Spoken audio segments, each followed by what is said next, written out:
Boa noite a todos. E agora, o que é que nós vamos fazer nesses dias que não tem palestra? Vou ficar sem auxílio.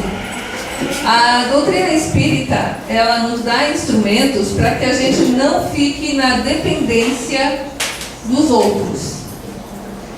Para quem está já nos grupos de estudos, vai vendo que o papel da doutrina espírita é nos dar ferramentas para que possamos ser felizes, independente de estarmos no Japão, na Itália, em Piratuba, ou aonde quer que nós estejamos, que a gente possa estar feliz.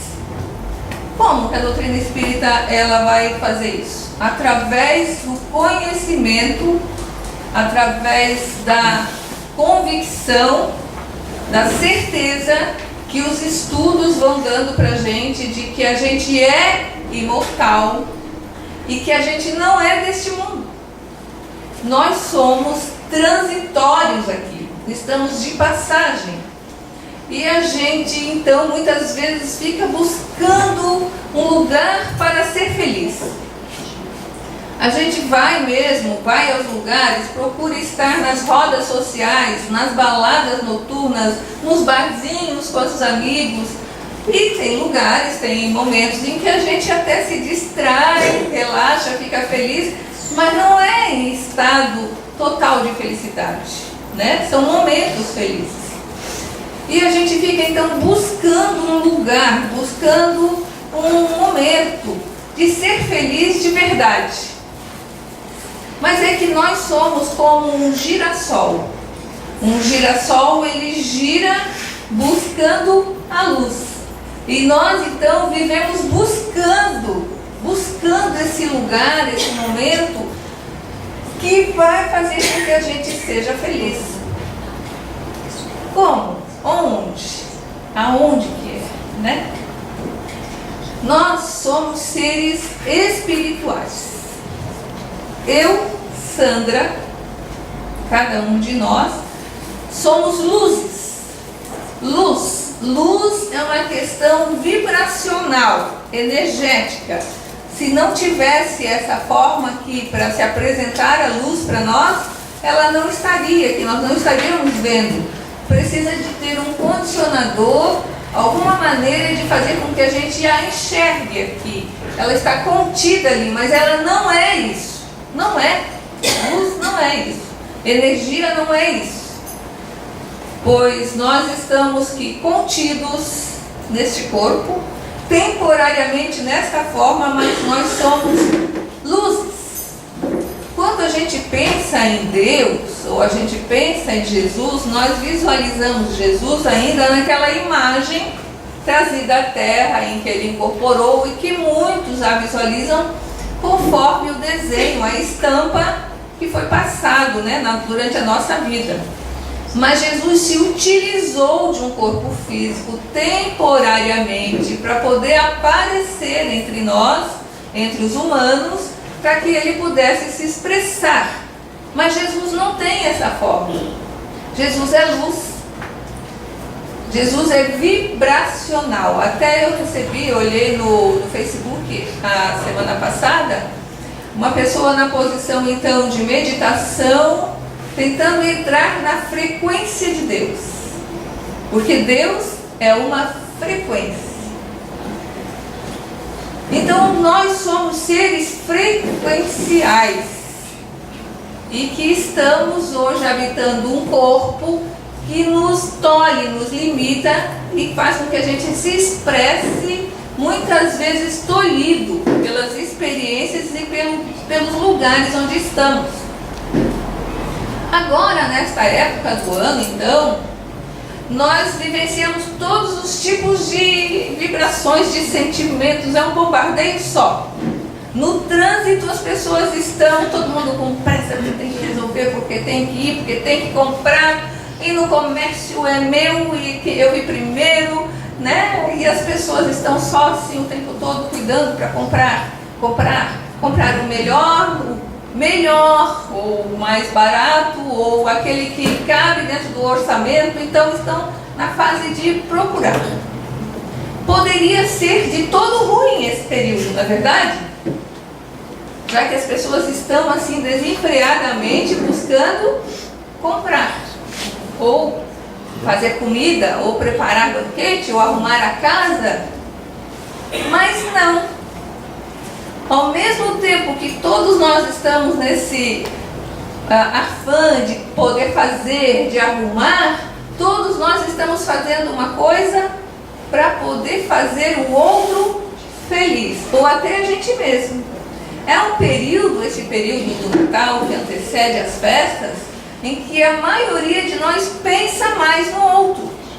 Nem que seja assim, pensa mais em não falar coisas ruins, porque vai passar bem naquele período do Natal, ficando com a consciência culpada de ter falado. A gente pensa mais nas pessoas carentes, a gente pensa mais nos familiares, pensa nos filhos, no marido, como fazer para agradar. É um período do ano em que todos nós estamos buscando melhorarmos um pouquinho. E os programas de televisão, eles buscam passar filmes de Natal, músicas natalinas, tudo coisas que vão suavizando até assim aquela coisa do ano todo em que a televisão foi instrumento de muitas coisas ruins. Então, diz alguns palestrantes espíritas, que a gente fica assistindo as palestras espíritas, e a Nete Guimarães, ela é muito racional e uma palestrante espírita que eu gosto muito de ouvir. E a Nete Guimarães diz, e ela cita, que no livro Memórias do Suicida, quem não leu esse livro ainda, ele relata então das pessoas que se suicidaram, dos espíritos que estão lá do outro lado, e que nesta época Maria de Nazaré, a mãe de Jesus aqui na terra, ela vem com a legião, bem nessa época da legião dos servos de Maria, bem nessa época do Natal, para poder recolher aqueles suicidas que estão no Vale dos Suicidas, que estão prontos, aptos a serem resgatados, porque é um momento favorável. Também no livro Nosso Lar, neste período, explica que é um período favorável, então, para que as pessoas que estão por processos obsessivos, com processos difíceis, também serem tratadas, porque a psicosfera terrena melhora. Todas as pessoas pensam no bem, tentam se esforçar para não fazer nada de errado e tentam vibrar. A vibratoriedade do planeta melhora, bem diferente da época que vem em seguida, que vem mais tarde, não no primeiro do ano, que até lá ainda as pessoas estão mais ou menos cuidando, mas vem o carnaval. E daí ninguém pensa em nada, que ninguém quer saber de nada, e é só festa, e só aquelas músicas, né? Então aí o período do carnaval é um período difícil na espiritualidade, em que são envolvidos então as pessoas nos quadros obsessivos. Então o período do Natal é o dia verdadeiro do nascimento de Jesus. Então nos estudos dos grupos espíritas, e à medida que a gente vai ficando assim mais crítico, mais estudioso, então tem algumas pessoas que dizem que nem é a data verdadeira, então estão comemorando e nem é a data que Jesus nasceu. Para os historiadores, para os registros, então aqueles que ficam mesmo contando o tempo no calendário correto, sabe-se de certeza que não é. Não é?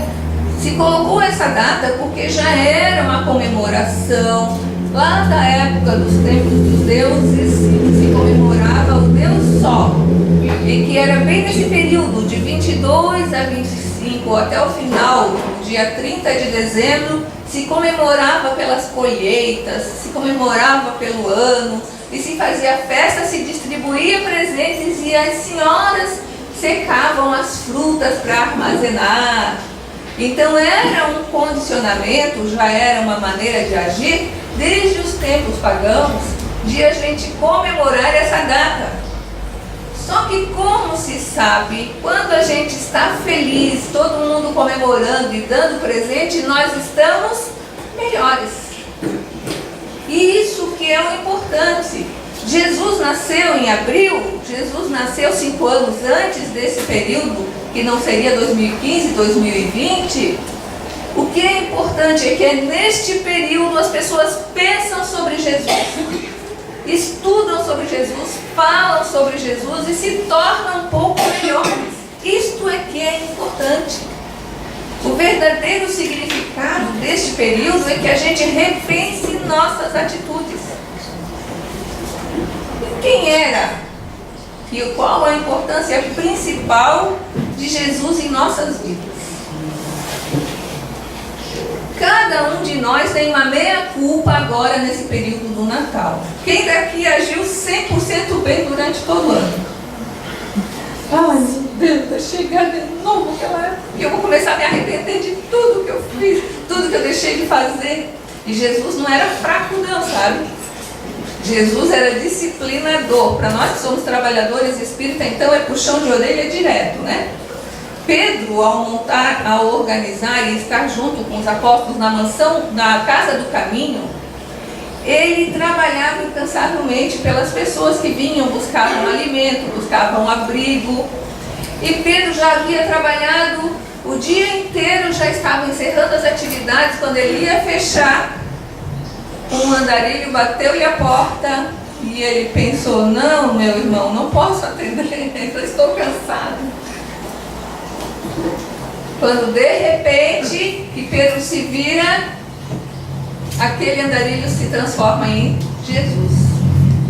Incansavelmente, Jesus, ele cobra, assim, ele faz nos ver que o trabalho de doação, ele é constante em nossas vidas. Jesus que veio falar o tempo todo que não existe limite para o amor, não existe limite para a caridade. O que eu posso fazer de bom e de melhor que eu possa fazer? É lógico que ele ainda tem uma análise em que Haroldo Dutra Dias, que é outra, para quem vai ficar todo esse período sempre na casa espírita, não vai assistir palestras aqui, tem um monte de palestras no YouTube, fora as nossas daqui, que de vez em quando o nosso amigo posta lá, que dá para acessar. Chegou hoje, ó. Chegou hoje, ó. De outubro e novembro. Esse aí é as palestras de outubro e novembro, né? Ainda tem as palestras do Haroldo Dutra Dias, tem as palestras do Nazareno Feitosa, que são maravilhosas e que vão alimentando a alma. Trabalham muito sobre a depressão, principalmente Nazareno Feitosa, sobre o medo, sobre a angústia e sobre a depressão. E Haroldo Dutra Dias, então, ele é um juiz do estado de Minas, né? Agora eu me confundi, mineiro, e que ele estudou aramaico, ele estudou as línguas, aquelas línguas mortas, e ele fez um estudo nos evangelhos, na Bíblia, na sua origem, na linguagem original. E ele redigiu e corrigiu as traduções. E ele faz um estudo sobre aquela passagem, então, em que nós vamos analisar e vamos ver sobre o bom samaritano. O bom samaritano, ou a pessoa que é boa, vejam bem, eu sou espírita, eu sou caridoso. Aí olha para o outro, mas ele é não sei o que, ele não é. Naquela época de Jesus tinha muito isso, em que judeus, os hebreus, eles se consideravam já um povo melhor, mas os samaritanos não. Eles não eram o povo escolhido. E eles não tinham a sinagoga igual a deles, não se reuniam, não reverenciavam a Deus da mesma forma. Então eles eram diferentes. O que aconteceu? Passou primeiro um pastor quando viu um daqueles hebreus, passou e viu caído o moço que havia sido lá atingido, acometido, estava caído, ferido no chão, atravessou e virou para o outro lado e não atendeu. Depois veio um outro, que agora eu esqueço o nome, também atravessou a avenida e não atendeu. Quando veio então o samaritano, aquele que era considerado um povo não escolhido, aquele que não era o correto, e ele se desprendeu de tudo que ele tinha. Ele olhou primeiro, ele analisou, porque nós podemos primeiro observarmos o que podemos fazer, devemos fazer. Muitas vezes na casa espírita nos acorrem pessoas, nos procuram pessoas que querem que nós a ajudemos, que nós retiremos os pesos dos ombros, que nós a socorremos. E aí vem o bom senso, que é o que Kardec fala, que vem ensinando nós nos grupos de estudos a termos o bom senso, olharmos, analisarmos e vermos o que nós podemos fazer por esta pessoa. Foi o que fez o bom samaritano. Diante daquela situação ali, então ele agiu. E é essa atitude que nós devemos ter, agir, que é isso que Jesus espera, que a gente primeiro enxergue. Vejam aí o caso de Mariana. Comoção geral nas redes sociais. Cada um de nós que olha aquilo sente como se fosse uma facada em nós mesmos, porque aquilo vai responder não só lá na região do Espírito Santo, em Minas Gerais, mas para toda a nossa região, toda a nossa costa. E a gente sente isso. Sentimos tanto olhando aquelas notícias, mas passamos direto sobre o lixo jogado na nossa rua. Passamos direto sobre as coisas que acontecem na nossa casa e na nossa rua. Nós olhamos e nos enternecemos pelos sírios que estão lá, do outro lado do continente, e nós sofremos por eles, choramos por aquela criança que ficou ali. Mas nós passamos por situações de crianças abandonadas, de pessoas jogadas, e nós não sentimos nada. Então é esse enxergar que o samaritano fez. Ver, analisar, e agora? O que eu posso fazer? Diante da situação apresentada, ali ele estava indo para um local, esse samaritano. Ele não estava para vir, para ficar ali naquela estalagem, naquele hotel de passagem, que era uma estalagem, né? Ele não veio para ficar ali, ele estava a caminho. Sempre que a gente é mais ocupado, sabe, quando você quer que alguma coisa seja feita, você dê para alguém muito ocupado. Essa pessoa estava ocupada, então ele tinha que resolver rapidamente aquela questão, que ele tinha que continuar o que ele tinha que fazer. Então ele tinha que tomar uma atitude. E qual era a atitude naquele momento? Ele tinha que continuar o caminho dele. Ele viu o que ele tinha no bolso de dinheiro, de recursos, ele lavou as feridas do homem, envolveu-as e levou até uma estalagem e recomendou ao Senhor: faça tudo o que puder, estiver ao alcance dele, e se sair mais do que esse dinheiro que eu tenho aqui, na volta eu vou lhe pagar o que eu fiquei devendo. Então são atitudes que podem, naquele momento ele poderia ter. Então tem coisas que a gente, muitas vezes, a gente não tem a capacidade de analisar. Diante daquilo que está acontecendo na minha frente, o que é que eu posso fazer? Não é, porque existem pessoas entrando em depressão pelos sírios, entrando em depressão pelo povo de Mariana, mas não reconhece a dor na frente, não enxerga, não vê. Que a gente possa, é isso que Jesus queria ao se apresentar como andarilho na última hora do trabalho de Pedro. Já estava cansado, já estava fechando, mas como que eu não vou ver isso? Não importa que já esteja fechando, mas a pessoa precisa. O que eu posso fazer? Não importa que eu já esteja cansado, mas aquela pessoa veio até aqui porque eu precisava ou ela precisava de mim por alguma coisa. Era isso que Jesus queria mostrar naquela passagem ali, estando junto de Pedro no final do trabalho. Você vai estar cansado agora? Você vai estar cansado? A gente, na casa espírita, muitas vezes a gente faz incesso porque os trabalhadores da casa, eu sou uma pessoa que eu tenho comércio, trabalha, fica com o comércio aberto direto e muitas pessoas viajam e faltam trabalhadores, não é, tia Tânia? Faltam trabalhadores, sim, o ano todo. Mas pensa que a gente, quando fica de férias, aí que a gente trabalha. A gente é chamado a todo momento a trabalhar. A gente pensa que trabalha só na casa espírita. Não trabalha, não. A atitude, a atividade de quem enxerga, de quem vê, de samaritanos, é a todo momento. Aonde se apresente a dor, onde se apresente a necessidade, é aí que nós vamos agir. E às vezes é dentro de casa e a gente não enxerga. A gente tem olhos para fora, mas não tem olhos para dentro de casa.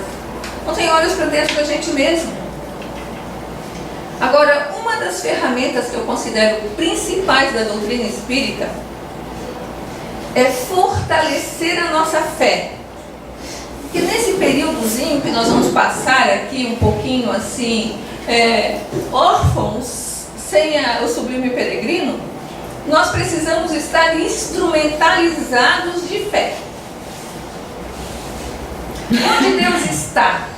Aqui, no sublime peregrino? Deus está em toda parte. Deus está na rua, Deus está na sua casa, Deus está em todo lugar. Deus é um estado vibracional.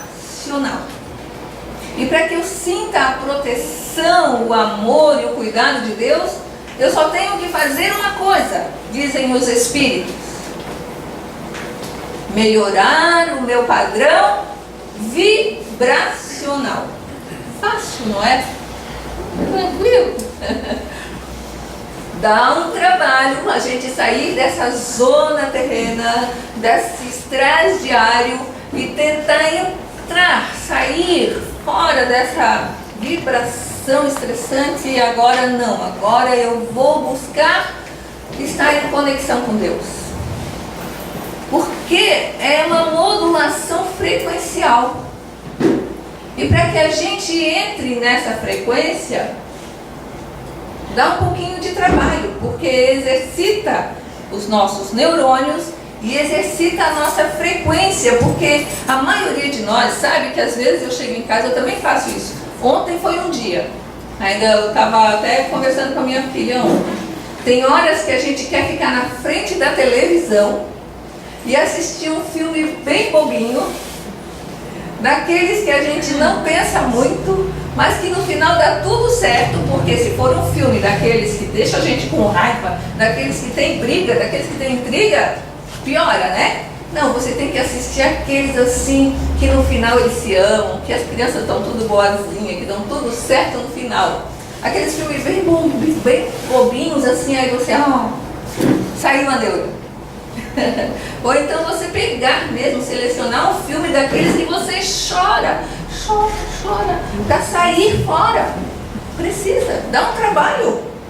Você está tão na frequência da coisa, da correria, do trânsito, que dá um trabalhinho, sim. Sair fora e entrar na frequência do bem e do bom exige um esforço nosso. Nós sabemos que é o correto, que é o bom. Incrível, porque quando a gente consegue esse momento, nós sabemos que é aquilo ali que devemos buscar sempre. Só que não dá para fazer toda hora e todo momento. É incrível, porque a vida e o mundo nos tira dessa frequência. Mas cada vez que estivermos um pouco órfãos, que não estamos indo na casa do sublime peregrino, busquemos reavivar essa frequência. Então selecionemos bons filmes, boas músicas. Boas músicas, aquelas músicas que fazem com que a gente cantarolando entre na frequência. Deus está aqui neste momento, Sua presença é real no meu viver. Tem tantas músicas que me trazem assim com uma frequência. Tem pessoas que nada do que foi será, de novo do jeito que já foi um dia. E quem mais? E outras músicas? Músicas que melhoram. Até a modulação da música, ela já nos retira daquele ambiente vibracional que nós estávamos antes. A modulação da música. Então, conforme a frequência da música, você até já sai fora daquilo. E é incrível o poder que isso tem, porque muitas vezes a palavra, assim, agora eu vou entrar no estado de oração com Deus, você não consegue. Mas se você conseguir começar a cantarolar, ouvir uma música ou um filme daqueles que faz você chorar ou relaxar, é incrível, você consegue. É incrível. Ou então ficarmos observando a natureza. Gente, a dona Daura, nas suas palestras assim muito alegres que ela fala, ela diz assim, ó: desde pequenininho a gente já vem com a consciência do que é certo e do que é errado. Então ela conta que quando pequenininha, ela e o irmão ganharam um chocolate. A cesta dela era maior, tinha mais coisas, né?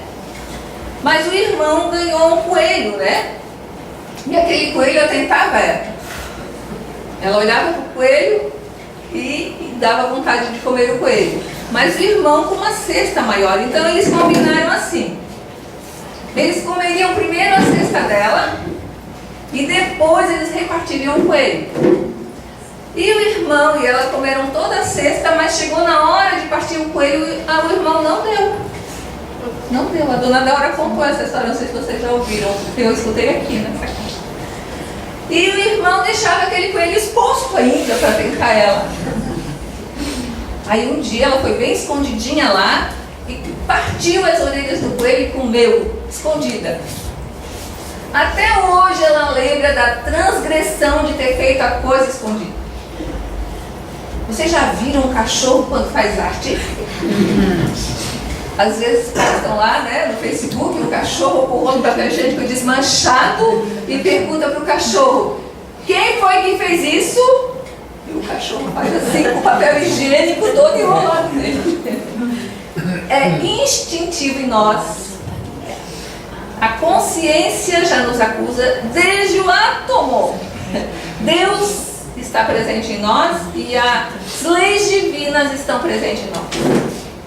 Então, quer queiramos, quer não, o nosso espírito ele busca a luz e busca a verdade e a correção.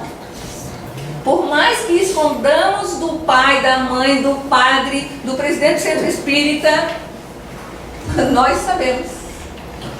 Nós sabemos. A criança, a pequenininha, já sabe, como a dona Daura fala. Como você pergunta, ela já se entrega, né? Então nós trazemos isso incutido em nós. Nós somos filhos da luz, filhos da verdade e vamos, quer queiramos, quer não, evoluir.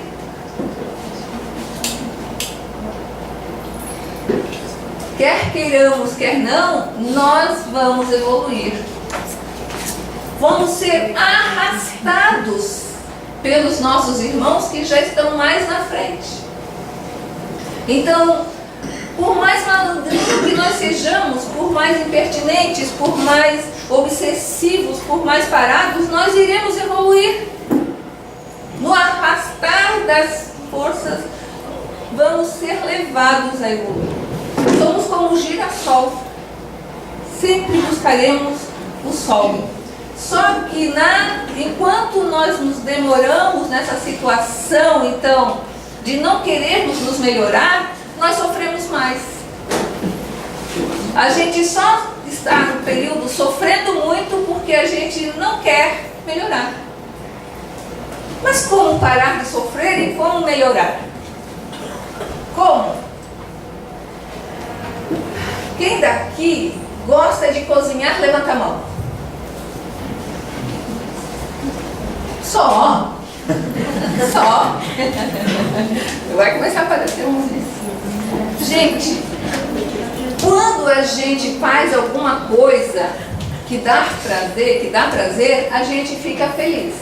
Quem gosta de cozinhar, está fazendo a comida, está sentindo o cheirinho do alho e já está curtindo. Está fazendo as coisas ali e já está curtindo. E não sente o peso de ter que cozinhar para alguém. Ter que fazer para alguém. Porque a grande maioria das pessoas, ela não gosta de fazer, muitas vezes, porque não foi exercitado naquilo, porque muitas vezes a mãe ou o pai trataram aquilo como se fosse um castigo mesmo. Sabe que às vezes a gente faz com que os filhos reproduzam uma coisa que foi passado para eles como uma informação errada. Cozinhar é um ato maravilhoso de fazer bem. Fazer o bem para o outro, fazer o bem para as pessoas e fazer bem para si mesmo. A química. Vocês já ouviram falar que Deus é um grande químico? Deus é um excelente químico, é o melhor químico de todos. Deus é um físico excelente, mas em primeira mão químico. Este corpo aqui é um conjunto de reações químicas que não existe outro igual. Dentro do meu estômago existe um ácido que eu produzo e que digere aquelas gorduras que para tirar com detergente lá do fogão ou das paredes é super difícil. Eu uso tudo quando é produto e não limpa. Pois lá dentro de mim, existe uma produção desses ácidos. E lá, os nossos neurônios reagindo entre eles, lá nos botões sinápticos e mandando com que as nossas células produzam enzimas que vão fazer com que o meu fígado trabalhe, o meu pâncreas, os meus intestinos, tudo numa grande reação química. Incrível! Eu fui estudar enfermagem. E quando eu me deparei com a bioquímica, eu me apaixonei. Mas é difícil aquele tal de... porque daí tem que fazer um monte de cálculos e reações químicas. Sim, se a gente se apavorar pelo lado difícil, a gente foge. Mas se nós olharmos pelo encantamento das nossas reações químicas orgânicas, no nosso organismo, Deus é um químico. E olha, o oceano da Terra, se ele tivesse mais profundidade do que ele tem, nós não teríamos ar para respirar. Equacionado, físico, em que tudo está girando, organizado, para que tudo tenha harmonia. A Terra afastada, dizem que por alguns milímetros a mais do Sol, nós teríamos um inverno constante na Terra. Um pouquinho mais próxima do Sol e nós torraríamos com tudo. Não teria verde, não teria água, tudo se evaporaria. E este corpo físico aqui, ele precisa que a Terra esteja na distância exata para que a gente não sofra as consequências. Pois Deus, que criou leis, estabeleceu leis harmoniosas, estabeleceu então leis que fazem com que a gente reencarne neste corpo físico aqui, num planetinha chamado Terra, numa distância correta, para que nós tenhamos uma experiência única. Sentir frio, sentir fome, sentir calor. Só dessa forma, quando a gente sente, é que a gente se coloca no lugar dos sírios que estão neste momento passando frio. Muitos de nós só vamos poder sentir o que o outro sente se nós passarmos pela mesma experiência. Portanto, nós espíritos encarnados que somos, estamos vivenciando essa experiência física pela necessidade que temos de despertar, acordar, para nos colocar no lugar do outro. Este corpo físico, que faz parte do uniforme do planeta Terra, é necessário para que a gente se coloque no lugar do outro. Só quando você tem uma hérnia de disco é que você vai entender a dor e o sofrimento de quem tem um problema de coluna. Só quando você está passando por uma coisa é que você entende. Então, muitas das nossas experiências terrenas, elas só têm um objetivo, nos fazer evoluir. Para que a gente não sofra tanto essas consequências, é que a gente deve dar o salto evolutivo. E aí vem então o que muitos filósofos, muitos espiritualistas falam, que nós podemos transcender o karma, deixar de sofrer. Então, nesse período de Natal, agora vem a proposta até para encerrarmos, que a gente possa estar bem presente no verdadeiro significado do Natal, que é melhorarmos o nosso padrão vibracional. Se nós pudéssemos hoje mudar os costumes, não ter troca de presentes na noite de Natal, mas é difícil. Desde pequenininho, desde o ano 300, desde que o cristianismo se instituiu como religião oficial, que a gente troca presente na noite de Natal. Por quê? Porque eram os costumes dos antigos, idólatras, daquela época lá. E nós viemos reencarnando, e chega no Natal, se nós não compramos um presentinho para alguém, a gente fica acostumado que somos, mas o comércio que estimula, né? E não, a culpa não é nem do Papai Noel, não, porque o Papai Noel hoje, vestido de vermelho e branco, que são as cores da Coca-Cola, né? Ele não tinha essa roupa em determinado tempo lá da sua existência. Alguém já ouviu falar do nome do Papai Noel? Como é que era? O homem que... Nicolau. São Nicolau, né? São Nicolau, que era um senhor muito bondoso, um padre, na verdade, um padre muito bondoso, e que chegava nessa época, então, ele distribuía o que ele podia de alimentação, de comida, obrigava as pessoas para saírem do frio, do inverno. Então, o São Nicolau não é um velho barbinho de barba de roupa vermelha. Isso foi comercialmente sendo produzido dessa forma, mas que tem um espírito muito lindo e verdadeiro dessa iniciativa do São Nicolau. E ainda tem mais, a história do presépio. Alguém sabe por que a gente faz o tal do presépio com vaquinha e tudo? Isso eu estava escutando do Nazareno Feitosa, das palestras dele. Ele disse que São Francisco de Assis, quando ele encontra com Jesus, quando ele se reconhece Jesus, assim, ele queria buscar viver Jesus em todos os seus passos.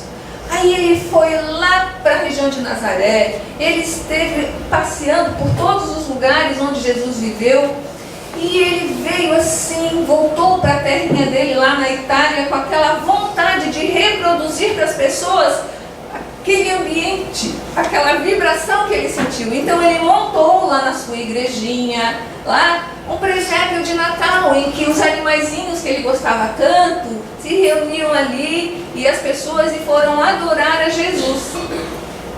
O início foi ali, a representatividade disso. Então tem uma coisa boa nisso tudo.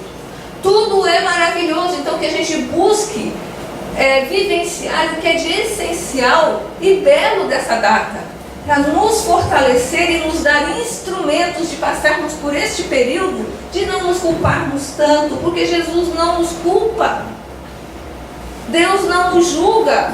Quando ele viu aquela mulher caída lá no chão, né? A mulher que ia ser apedrejada, vocês sabem a história dela também? A gente fica muitas vezes só na... Essa senhora que estava para ser apedrejada, ela era uma moça ainda. E antes de ela se casar com aquele marido lá, quem ela foi julgada como traidora, ela era apaixonada por um outro jovem.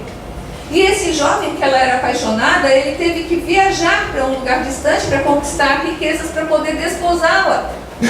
Nesse período o pai a vendeu para outro, um senhor já mais idoso.